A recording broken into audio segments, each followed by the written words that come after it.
Адам дүниеден өткен кезде адамдар қайғырып жатады. Негізінде адам ғана емес, аспан мен жер де қайғырады екен.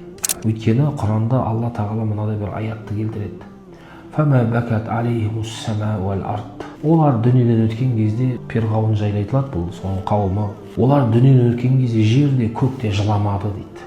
Демек, бұл аяттың бір мағынасы пайғамбарымыздың кейбір хадистерінде келгендей, адам дүниеден өткен кезде, ізгі адам дүниеден өткен кезде көк пен жер жылайды екен. Көк пен жер әлгі адамды сағынады екен. Неге ол адамды сағынады? Өйткені ол адам сол жерде сәжде ететін еді. Сол адам сол жер бетінде ізгі амал жасайтын еді. Енді жер бетінде ізгі амал жасайтын, сәжде қылатын бір адам дүниеден өтті. Көк қалай жылайды, көк қалай ол адамды сағынады деген кезде, әрбір жақсы сөзіміз, әрбір ізгі амалымыз көкке көтеріледі.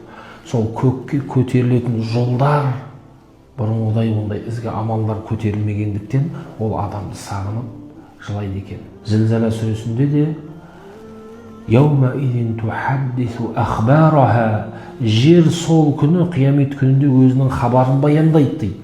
Соны ғалымдарымыз жер нені баяндайды?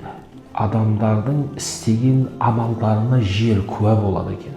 Жер соны баяндайды қиямет күнінде. Демек, дүниеден ізгі адам өтетін болса, тек қана адамдар емес, оны жаратылыс та көк пен жерде қайғыратын болады.